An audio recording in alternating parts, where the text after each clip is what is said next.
Dans la nuit de lundi à mardi, le trailer de Thor Love and Thunder a vu le jour. Un trailer qui nous a permis d'avoir les premiers visuels, notamment de Gore, ou d'approfondir sur ce que pourrait être Jane Foster. Et si finalement Thor n'était pas assez fort pour vaincre Gore, et que Gore ferait de vrais ravages. Avant d'entamer la vidéo, je vous invite bien sûr à vous abonner à la chaîne YouTube si ce n'est toujours pas fait. On peut également activer la cloche pour ne rien louper.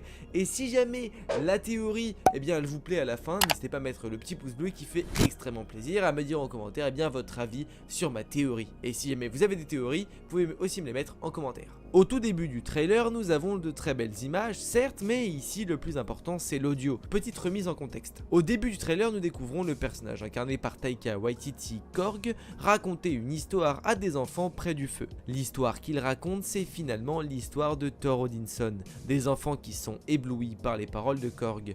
Pas un ne bronche. Mais si on tend un peu l'oreille et que nous faisons attention un petit peu au dialogue, on peut constater que Korg parle de Thor au passé. Dans les contes, l'utilisation du passé est assez fréquente. Mais là, nous avons tout de même l'impression que c'est comme s'il racontait une légende d'ancien temps. Et si finalement Korg raconte l'histoire de Thor au passé, tout simplement parce qu'au moment où Korg raconte l'histoire, Thor n'est plus présent dans ce monde. Thor et Hulk sont les seuls du groupe des Avengers de base à ne pas encore avoir réussi à passer le flambeau. Hawkeye a transmis son savoir et ses connaissances à Kate Bishop, Black Widow à Yelena Belova, le rôle de Captain America a été récupéré par Sam Wilson, Iron Man lui à Spider-Man. Si pour le moment Hulk n'a pas encore passé le flambeau, ça ne serait tardé avec l'arrivée de She-Hulk. Thor Love and Thunder est également le 4e film solo d'un super-héros et c'est la première fois qu'un personnage du MCU a le droit à 4 films solo rien que pour lui. Ce 4e opus est aussi le film qui permet d'incorporer Jane Foster dans l'univers du MCU en tant que Mighty Thor. Si depuis le début son rôle n'est pas vraiment le plus important, il se pourrait que grâce à ce film elle prenne une sacrée ampleur et que le futur du MCU soit assez radieux pour elle. En soi, par rapport à ses facultés, elle serait la remplaçante parfaite de Thor, avec des pouvoirs quasi similaires à lui, et en plus de ça, elle posséderait Mjolnir. Dans le film, le méchant ne serait pas n'importe qui, puisque nous aurons droit à l'un des vilains de Thor les plus puissants qu'il existe, Gore le massacreur de dieux. On l'a vu dans le trailer, mais son but est de tout simplement massacrer tous les dieux. Il a une rancœur immense envers eux, le trailer nous a pas vraiment dévoilé la raison, mais pourquoi pas avoir des événements en rapport avec Odin. On l'a découvert dans la trilogie, mais Odin n'est pas vraiment le dieu, n'ayant jamais fait de choses mauvaises ou de mauvais choix, bien au contraire. Peut-on imaginer que la planète d'où vient Gore se soit fait attaquer par quelqu'un ou quelque chose, et que Odin et son armée, ou même les dieux en général, ne l'ont pas aidé à survivre et à protéger sa famille et sa population? Une haine se serait créée par la suite et son but de tuer tous les dieux serait totalement justifié. Et si Odin est l'un des principaux concernés, ça impliquerait encore plus Thor dans l'histoire étant son fils, et les combats entre les deux ne peuvent être que meilleurs et plus intenses. Le trailer nous a permis de voir que Gore n'est vraiment pas n'importe qui et sa puissance nous a été retranscrite via des images assez sanglantes. On peut remarquer un cadavre dans le trailer que Korg et Thor découvrent. C'est en fait celui de Faligar le Behemoth, un dieu assassiné par Gore, ou en tout cas c'est comme ça que ça se passe dans les comics. Dans le film, il ne serait pas impossible que Thor affronte une première fois Gore et ses sbires, qu'ils finissent par se faire battre et qu'il aille chercher des renforts auprès d'autres dieux, comme ceux de l'Olympe par exemple. L'Olympe ferait ses premiers pas dans le monde de Marvel grâce à Thor, à voir les personnes qu'ils peuvent nous incorporer, mais ce qui est sûr c'est que nous retrouverons Zeus. Je ne pense pas que Gore s'arrête à Faligar comme victime dans le film. Ce qui serait top, c'est que Gore arrive à accéder et à toucher toutes les mythologies présentes dans le MCU. Il y a quelques temps, nous avons eu le droit à une image exclusive de Thor Love and Thunder nous montrant Bast, une déesse provenant des divinités wakandaises.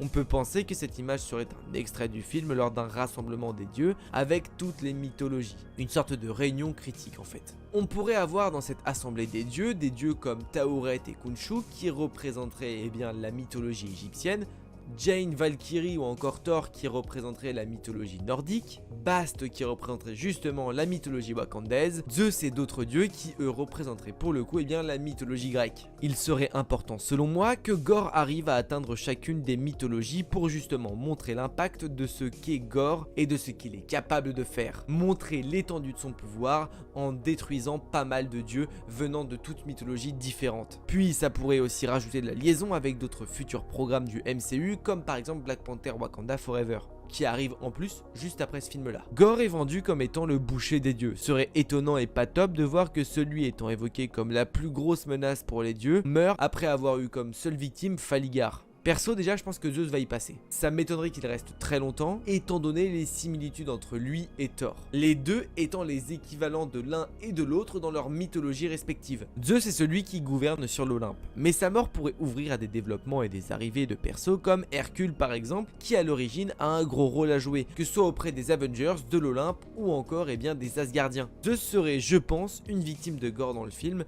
je dirais même l'une des premières victimes de Gore. Puis Gore a un potentiel absolument incroyable pour que ce soit juste le méchant d'un seul film. Et l'acteur choisi en plus pour le rôle, Christian Bale, est relativement bankable et coûte à mon avis suffisamment cher pour pouvoir le réutiliser dans d'autres films. Je ne pense pas qu'il soit le méchant de la phase 4, 5, 6, mais il pourrait totalement être présent dans plusieurs et même carrément pourquoi pas être le grand vilain de la phase 4. Finalement, quand on y réfléchit, dans la phase 1, l'ennemi c'est Loki. Loki qui est un personnage issu de l'univers de Thor. En fait, c'est Thor le principal responsable finalement, parce qu'il vient de son monde à lui. La phase 4 est le renouveau et les nouvelles bases du MCU. C'est un peu comme l'équivalent de la phase 1. On incorpore des nouveaux persos, etc. Des origines story comme celle de Shang-Chi, des Éternels, ou même des biens de Thor avec Mighty Thor, jusqu'à un prochain rassemblement. Et si Thor était en fait le messager des méchants des phases 1 et phase 4. A la base, j'évoque le fait que Thor ne survivra pas à la fin du film. Mais en vérité, il peut survivre à la fin du film, mais ne peut peut-être pas réussir à survivre à Gore. Mais pourquoi pas dans un prochain film, et pourquoi pas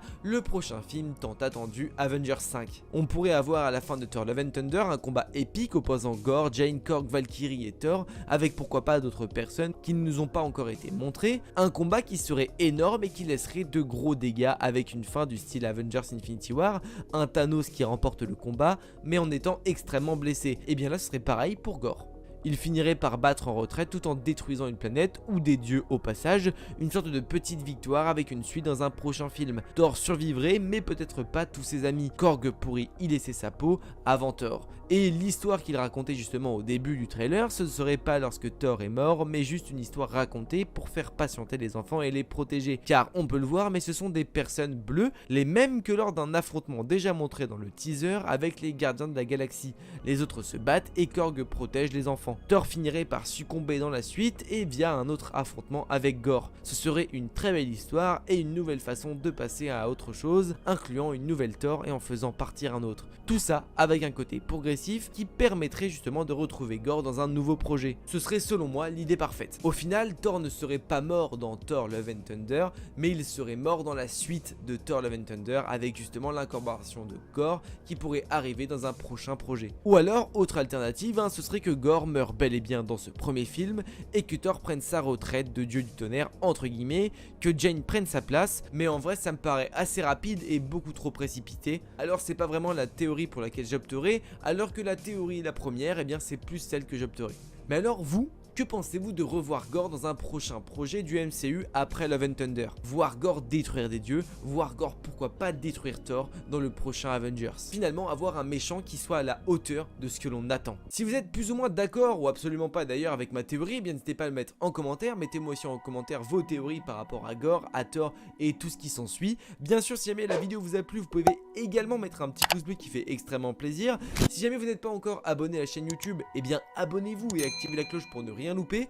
N'oubliez pas, mais de grands pouvoirs impliquent de grandes responsabilités. Je vous fais des bisous. Ciao.